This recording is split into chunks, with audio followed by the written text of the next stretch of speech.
Now everybody, 3 rounds of stimulus checks have helped millions of American families stay afloat. But multiple economists and lawmakers are worried that the stimulus money will not last long for Americans. But the good news is that there are millions of dollars in unclaimed stimulus money. Welcome back to my channel, everybody. Now this is your 4th stimulus check update in Daily News Report. I hope all of you guys are having a great day. Now before we get into the video, please don't forget to subscribe to my channel and give this video a like. Let's get this video to 1,000 likes if you support a 4th stimulus check of $1,000 a month. And if you think that President Biden must keep his word and help out the American people like you and I. Thousands of people. But one study showed that $3,000 spent helping a senior stay in their home by providing, it saves the country more than $20,000 a year. So the National Taxpayer Advocate said in a recent report, a growing backlog of unprocessed tax returns now stands at 35 million, creating ongoing refund delays for millions of taxpayers.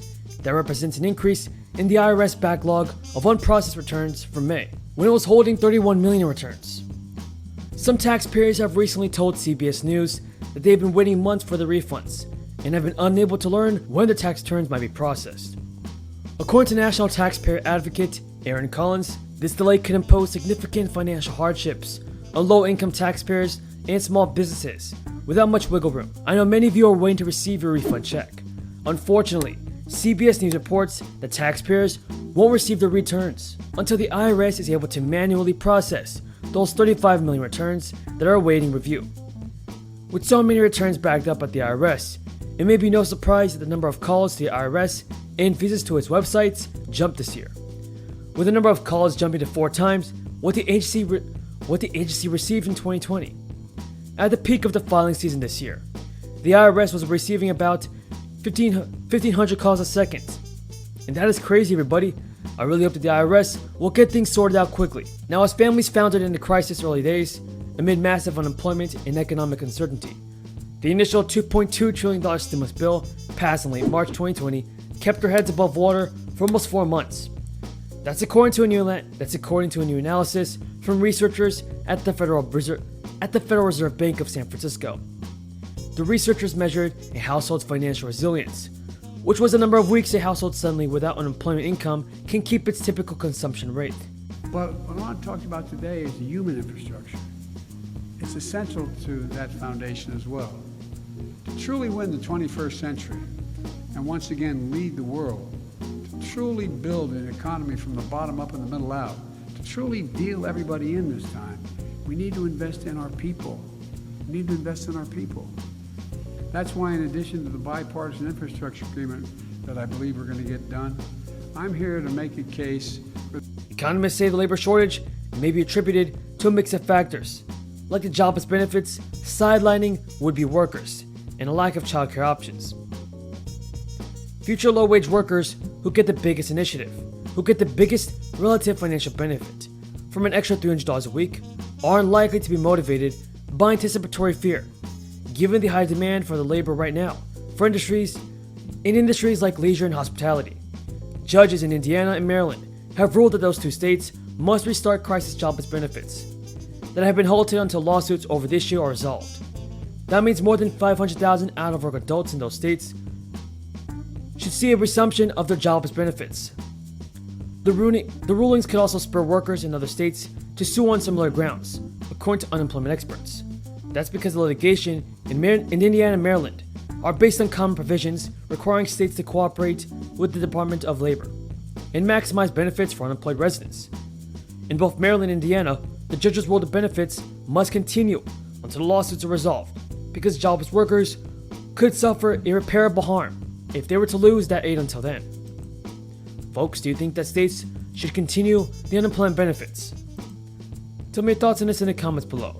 And let me tell you how we're going to pay for it. Some of the ways to pay for the rest of it is the last couple of years, for example, 55 of the Fortune 500 companies making billions of dollars did not pay a single penny in taxes, not 1 single cent.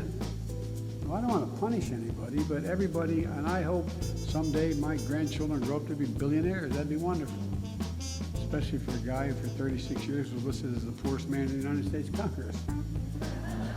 But having said that, all kidding aside, Everybody has to pay their fair share. I'm not trying to gouge anybody, we're just getting the game. If we put in place a minimum 15% tax on the profits of corporations, the ones that didn't pay any tax, that would raise $250 billion, $240 billion. There's a loophole in the system called stepped-up basis.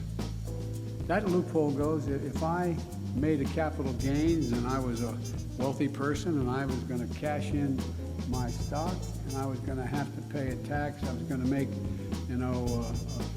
$400,000 and I was going to pay X amount in taxes.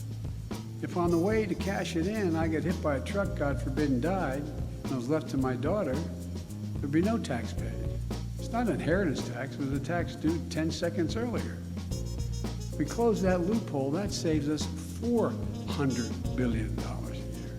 Not a year, $400 billion over this period, which is enough to pay for the child care tax credit.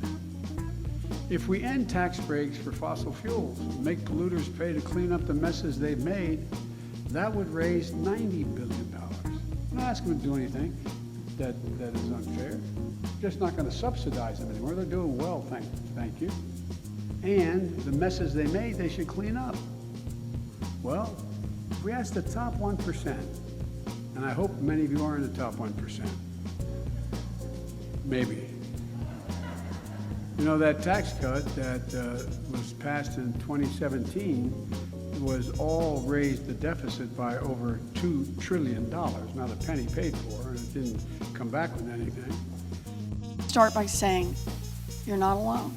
This is happening to millions of people across this country who worked hard all their lives, who played by the rules, who did everything they were supposed to do, and then it just takes, just like you described, that one instant in a car accident or one bad diagnosis on a medical problem for your daughter, and the whole thing turns upside down. It's time to raise Social Security. Hi, everybody. This is Senator Bernie Sanders, a founding member of the Defending Social Security Caucus in the U.S. Senate.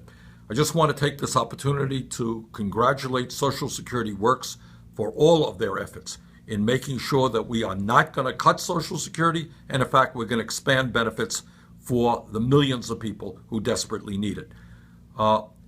There is a lot of misinformation going on in terms of Social Security. Number one, anyone who tells you that Social Security is going broke is not telling you the truth.